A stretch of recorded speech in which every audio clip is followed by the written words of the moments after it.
ಮನೆಯಲ್ಲಿ ಇಷ್ಟೊಂದು ಕೊಬ್ಬರಿ ಚೂರುಗಳು ಉಳ್ಕೊಂಡಿತ್ತು. ಏನು ಮಾಡೋದಂತ ನಾನು ಯೋಚನೆ ಮಾಡಬೇಕಾದ್ರೆ ನನ್ನ ಮಗಳು ಬಂದು ರವೆ ಉಂಡೆ ಮಾಡಮ್ಮ ಅಂತ ಕೇಳಿಬಿಟ್ಲು.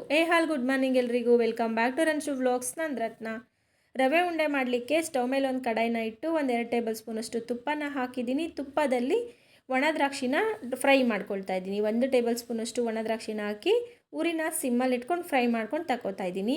ಅದೇ ಕಡಾಯಿಗೆ ನಾನು 1 ಟೇಬಲ್ ಸ್ಪೂನಷ್ಟು ಗೋಡಂಬಿ, 1 ಟೇಬಲ್ ಸ್ಪೂನಷ್ಟು ಬಾದಾಮಿನ ಚಿಕ್ಕದಾಗಿ ಕಟ್ ಮಾಡಿ ಫ್ರೈ ಮಾಡಿ ತಗೊಳ್ತಾ ಇದ್ದೀನಿ. ಇದನ್ನೆಲ್ಲ ಫ್ರೈ ಮಾಡಬೇಕಾದ್ರೆ ಉರಿನ ಪೂರ್ತಿ ಸಿಮ್ಮಲ್ಲಿ ಕಡಿಮೆ ಉರಿನಲ್ಲೇ ಇಟ್ಕೊಂಡು ಫ್ರೈ ಮಾಡಿ ತಗೊಳ್ಬೇಕು.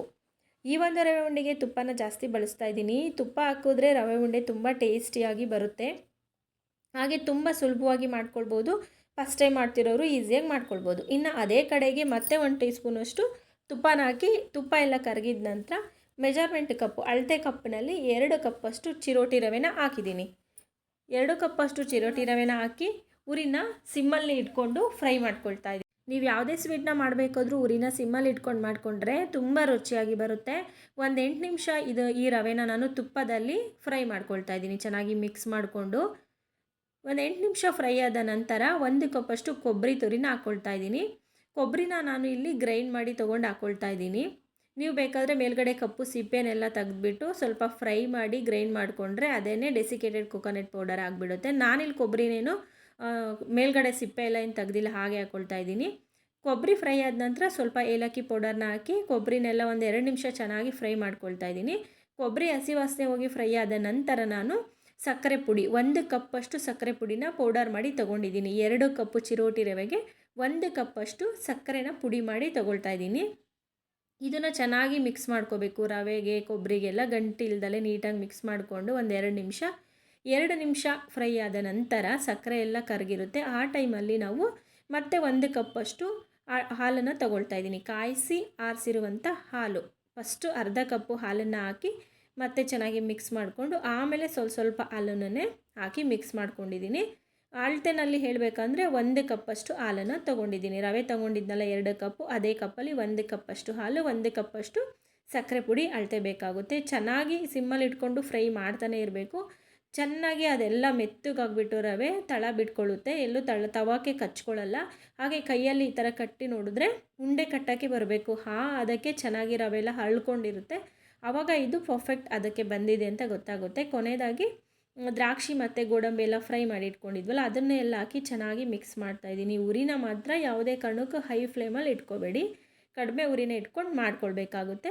ನಂತರ ಏನಾದರೂ ನಿಮಗೆ ಸ್ವಲ್ಪ ರವೆ ಅನಿಸಿದ್ರೆ, ಗಟ್ಟಿ ಅನಿಸಿದ್ರೆ ಮತ್ತೆ 1 ಟೀ ಸ್ಪೂನಷ್ಟು ತುಪ್ಪನ ಹಾಕಿ ಚೆನ್ನಾಗಿ ಮಿಕ್ಸ್ ಮಾಡ್ಕೊಳ್ಬೇಕಾಗುತ್ತೆ. ನನಗೂ ಇಲ್ಲಿ ಸ್ವಲ್ಪ ಗಟ್ಟಿ ಅನ್ನಿಸ್ತು, ಹಾಗಾಗಿ ಸ್ವಲ್ಪ ತುಪ್ಪನ ಹಾಕಿ ಚೆನ್ನಾಗಿ ಮಿಕ್ಸ್ ಮಾಡ್ಕೊಳ್ತಾ ಇದ್ದೀನಿ. ಚೆನ್ನಾಗಿ ಒಂದು ರೌಂಡ್ ಮಿಕ್ಸ್ ಮಾಡಿದ ನಂತರ ಏನು ಮಾಡಬೇಕು ಅಂತ ಅಂದರೆ ಸ್ಟವ್ನ ಆಫ್ ಮಾಡಿಬಿಟ್ಟು ಲಿಡ್ನ ಕ್ಲೋಸ್ ಮಾಡಿ ಸುಮಾರು 10 ನಿಮಿಷ ಸ್ಟವ್ ಮೇಲೆ ಬಿಟ್ಬಿಡಬೇಕು. ಅದ್ರ ಬಿಸಿನಲ್ಲೇ ಕ್ಲೋಸ್ ಮಾಡಿರ್ತೀವಲ್ಲ, ಸ್ಟವ್ದು ಬಿಸಿ ಇರುತ್ತೆ. 10 ನಿಮಿಷಕ್ಕೆ ಚೆನ್ನಾಗಿ ರವೆ ಎಲ್ಲ ಹರಳ್ಕೊಂಡಿರುತ್ತೆ, ಸಾಫ್ಟಾಗಿ ಬೆಂದಿರೋ ಥರ ಆಗುತ್ತೆ. 10 ನಿಮಿಷ ಆದಮೇಲೆ ತೆಗೆದಿಟ್ಕೊಂಡು ಉಂಡೆಗಳನ್ನ ಕಟ್ಕೊಳ್ಬೇಕು. ಪೂರ್ತಿ ತಣ್ಣಗೆ ಆಗಕ್ಕೆ ಬಿಟ್ರೂ ಉಂಡೆ ಕಟ್ಟಕ್ಕೆ ಬರಲ್ಲ. 10 ನಿಮಿಷಕ್ಕೆ ಅದು ಕರೆಕ್ಟಾಗಿರುತ್ತೆ, ಕೈಯಲ್ಲಿ ಮುಟ್ಟಿ ಕಟ್ಬೋದು. ಸೊ ಚೆನ್ನಾಗಿ ಒಂದು ರೌಂಡ್ ಮಿಕ್ಸ್ ಮಾಡಿಕೊಂಡು ನೀವು ನಿಮಗೆ ಯಾವ ಸೈಜಲ್ಲಿ ರವೆ ಉಂಡೆಗಳು ಬೇಕೋ ಆ ಸೈಜ್ಗೆ ಕಟ್ಕೊಂಡ್ರೆ ಆಯಿತು. ನಾನು ಮೀಡಿಯಮ್ಮಾಗೆ ಕಟ್ತಾಯಿದ್ದೀನಿ. ಮಕ್ಕಳಿಗೆ ದೊಡ್ಡ ಉಂಡೆ ಕೊಟ್ಟರೆ ಒಂದೇ ಸಲ ಒಂದೊಂದು ಉಂಡೆ ತಿಂದುಬಿಡ್ತಾರೆ, ಅವ್ರಿಗೆ ತುಂಬ ಜಾಸ್ತಿ ಆಗಿಬಿಡುತ್ತೆ ಸ್ವೀಟು. ಹಾಗಾಗಿ ಮೀಡಿಯಮ್ ಸೈಜಲ್ಲೇ ಕಟ್ಕೊಳ್ತಾ ಇದ್ದೀನಿ. ರವೆ ಉಂಡೆಗಳನ್ನ ಕಟ್ಕೊಂಡು ಅದರಲ್ಲೇ ಇದ್ದಂಥ ಡ್ರೈ ಫ್ರೂಟ್ಸ್ನ ಯೂಸ್ ಮಾಡ್ಕೊಂಡು ಈ ಥರ ನೋಡೋಕ್ಕೆ ಚೆನ್ನಾಗಿ ಕಾಣುತ್ತೆ ಅಂತ ಹೇಳ್ಬಿಟ್ಟು, ಅಟ್ರಾಕ್ಟಿವ್ ಆಗಿ ಕಾಣುತ್ತೆ ಮಕ್ಕಳಿಗೆಲ್ಲ ಅಂತ ಡ್ರೈ ಫ್ರೂಟ್ಸ್ ಅದರಲ್ಲೇ ಇತ್ತಲ್ವ, ದ್ರಾಕ್ಷಿ, ಗೋಡಂಬಿ, ಬಾದಾಮಿ, ಅದನ್ನೇ ಈ ಥರ ಮೇಲ್ಗಡೆ ಒಂದೊಂದು ಕಾಣೋ ಥರ ಹಿಡಿತಾ ಇದ್ದೀನಿ. ತುಂಬ ಸಾಫ್ಟಾಗಿತ್ತು, ತುಂಬ ಚೆನ್ನಾಗಿ ಬಂದಿತ್ತು. ಒಂದು 15 ನಿಮಿಷದಲ್ಲೇ ಇದು ಎಲ್ಲ ಮಾಡಿಟ್ಕೊಂಬಿಟ್ಟೆ ನಾನು ಆ್ಯಕ್ಚುಲಿ ಹೇಳ್ಬೇಕಂತಂದರೆ ನಾನು ಫಸ್ಟ್ ಟೈಮ್ ಮಾಡಿದ್ದು, ಫಸ್ಟ್ ಟೈಮೇ ಇಷ್ಟು ಚೆನ್ನಾಗಿ ಬಂದಿದೆ. ನನಗೆ ತುಂಬ ಖುಷಿಯಾಯಿತು. ಮತ್ತು ಸ್ವೀಟು ಹದ ಎಲ್ಲ ಕರೆಕ್ಟಾಗೇ ಇತ್ತು. ಕಟ್ಬಿಟ್ಟು ಒಂದು ಅರ್ಧ ಗಂಟೆ ಆಗಿದೆ. ಈಗ ಒಂದು ರವೆ ಉಂಡೆನ ಓಪನ್ ಮಾಡಿ ತೋರಿಸ್ತಾ ಇದ್ದೀನಿ. ಎಷ್ಟು ಚೆನ್ನಾಗಿ ಸಾಫ್ಟಾಗಿ ಹರಳ್ಕೊಂಡಿದ್ದೆ ರವೆ, ಎಷ್ಟು ಸಾಫ್ಟಾಗಿದೆ ಅಂತ ನೋಡೋಕ್ಕೇ ಇಷ್ಟು ಚೆನ್ನಾಗಿದೆ. ಟೇಸ್ಟ್ ಅಂತೂ ಅಮೇಝಿಂಗ್ ಆಗಿತ್ತು, ತುಂಬ ಇಷ್ಟ ಆಯಿತು ನನಗೂ ಕೂಡ. ದ್ರಾಕ್ಷಿ ಗೋಡಂಬಿ ಎಲ್ಲ ಸ್ವಲ್ಪ ಜಾಸ್ತಿನೇ ಹಾಕಿದ್ರಿಂದ ತಿನ್ನಬೇಕಾದ್ರೆ ಮಧ್ಯದಲ್ಲಿ ಬಾಯಿಗೆಲ್ಲ ಸಿಗ್ತಾಯಿತ್ತು. ಸೊ ನೋಡಿದ್ರಲ್ಲ ಎಷ್ಟು ಈಸಿಯಾಗಿ ರವೆ ಉಂಡೆನ ಮಾಡ್ಕೊಳ್ಬೋದು ಅಂತ. ಹೋಪ್ ಇವತ್ತಿನ ಈ ಒಂದು ವಿಡಿಯೋ ನಿಮ್ಮೆಲ್ಲರಿಗೂ ಇಷ್ಟ ಆಗಿದೆ ಅಂತ ನಾನು ಭಾವಿಸ್ತೀನಿ. ಇಷ್ಟ ಆಗಿದರೆ ಲೈಕ್ ಮಾಡೋದನ್ನು ಮಾತ್ರ ಮರಿಬೇಡಿ. ಹಾಗೆ ನನ್ನ ಯೂಟ್ಯೂಬ್ ಚಾನಲ್ ರನ್ಶು ವ್ಲಾಗ್ಸ್ ಯೂಟ್ಯೂಬ್ ಚಾನಲ್ಗೆ ಸಬ್ಸ್ಕ್ರೈಬ್ ಆಗಿ. ಫೇಸ್ಬುಕ್ ಪೇಜ್ ಮತ್ತು ಇನ್ಸ್ಟಾಗ್ರಾಮಲ್ಲಿ ನೋಡ್ತಿರೋರು ಕೂಡ ಫಾಲೋ ಆಗಿಬಿಟ್ಟು ನನಗೆ ಸಪೋರ್ಟ್ ಮಾಡಿ.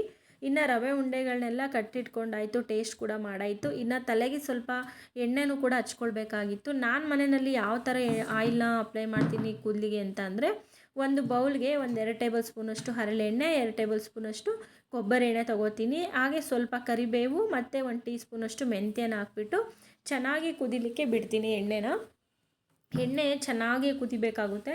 ಅಂದರೆ ಕಡಿಮೆ ಉರಿನಲ್ಲಿ ಇಟ್ಕೊಂಡು ಎಣ್ಣೆನ ಕುದಿಸ್ಕೊಳ್ಬೇಕಾಗುತ್ತೆ.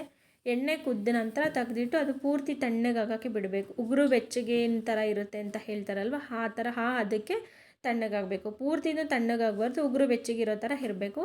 ಸೊ ಅದಾದ ನಂತರ ನಾನು ಫಸ್ಟು ನನ್ನ ಮಗಳಿಗೆ ಎಣ್ಣೆನ ಹಚ್ತಾಯಿದ್ದೀನಿ. ಬೇರೆ ಮಕ್ಕಳೆಲ್ಲ ಯಾವ ಥರನೋ ಏನೋ ಗೊತ್ತಿಲ್ಲ, ಬಟ್ ನನ್ನ ಮಗಳು ಎಣ್ಣೆ ಹಚ್ಚಿಸ್ಕೊಳ್ಳೋದಕ್ಕೆ ಯಾವುದೇ ಹಠ ಮಾಡಲ್ಲ, ಖುಷಿಯಾಗಿ ಆಯಿಲ್ ಹಚ್ಚಿಸ್ಕೊತಾಳೆ. ಅವಳಿಗೆ ಕೂದಲಂದರೆ ತುಂಬ ಇಷ್ಟ. ಅವಳ ಕೂದಲು ಕೂಡ ತುಂಬ ಚೆನ್ನಾಗಿದೆ, ದಟ್ಟವಾಗಿ ಉದ್ದುಗೆ ಬೇಗ ಬೆಳೆಯುತ್ತೆ. ಎಣ್ಣೆನೂ ಕೂಡ ಚೆನ್ನಾಗಿ ಅಪ್ಲೈ ಮಾಡಿಸ್ಕೊತಾಳೆ ಅವಳಿಗೆ ಎಣ್ಣೆನ ಹಾಕಿದ ನಂತರ ನಾನು ಕೂಡ ಹೇರ್ಗೆ ಅಪ್ಲೈ ಮಾಡ್ಕೊಳ್ತಾ ಇದ್ದೀನಿ. ನನ್ನ ಕೂದಲು ಅಷ್ಟೊಂದು ಉದ್ದನೂ ಇಲ್ಲ, ಅಷ್ಟೊಂದು ದಪ್ಪನೂ ಇಲ್ಲ, ಬಟ್ ಇರೋ ಅಷ್ಟು ಕೂದಲನ್ನ ಹೆಲ್ದಿಯಾಗಿ ಕಾಪಾಡ್ಕೊಳ್ಬೇಕು ಅನ್ನೋದು ನನ್ನ ಒಂದು ಉದ್ದೇಶ ಆಗಿರುತ್ತೆ. ಹಾಗಾಗಿ ನಾನು ಮನೆಯಲ್ಲೇ ಈ ಥರ ಆಯಿಲ್ನ ಅಪ್ಲೈ ಮಾಡ್ತೀನಿ. ನಾನು ಬೇರೆ ಯಾವುದೂ ಎಣ್ಣೆ ಆಗಲಿ ಯಾವುದೂ ಯೂಸ್ ಮಾಡೋಕ್ಕೆ ಹೋಗಲ್ಲ. ಹರಳೆಣ್ಣೆ, ಕೊಬ್ಬರಿ ಎಣ್ಣೆನೇ ಕಾಯಿಸ್ಕೊಂಡು ಈ ಥರ ವಾರದಲ್ಲಿ 2 ದಿನ 3 ದಿನ ಈ ಥರ ಹಚ್ಕೊಂಡು ನೆಕ್ಸ್ಟ್ ಡೇ ನಾನು ಸ್ನಾನ ಮಾಡ್ಕೊಳ್ಬಿಡ್ತೀನಿ.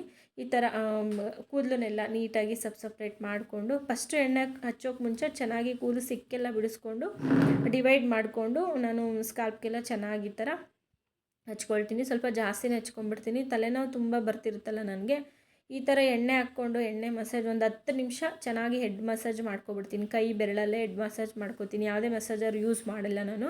ಆಗ ಬೆರಳಿಗೂ ಒಂದು ಬ್ಲಡ್ ಸರ್ಕ್ಯುಲೇಷನ್ ಚೆನ್ನಾಗಾಗುತ್ತೆ, ಹೆಡ್ ಮಸಾಜ್ ಕೂಡ ಆಗುತ್ತೆ. ಮಸಾಜ್ ಎಲ್ಲ ಆಗಿದ ತಕ್ಷಣ ನಾನು ಹ್ಯಾಂಡ್ ವಾಶ್ ಮಾಡಲ್ಲ, ಆ ಬೆರಳಿಂದ ಈ ಒಂದು ಎಕ್ಸಸೈಸ್ನ ನಾನು ಟ್ರೈ ಮಾಡ್ತೀನಿ. ಇದು ಕೂದಲ ಬೆಳವಣಿಗೆಗೆ ಹೆಲ್ಪ್ ಮಾಡುತ್ತೆ ಅಂತ ಹೇಳ್ತಾರೆ. ಇವತ್ತಿನ ಈ ವ್ಲಾಗ್ ಇಷ್ಟ ಆದರೆ ಲೈಕ್ ಮಾಡಿ, ಚಾನಲ್ಗೆ ಸಬ್ಸ್ಕ್ರೈಬ್ ಆಗಿ. See you the next vlog.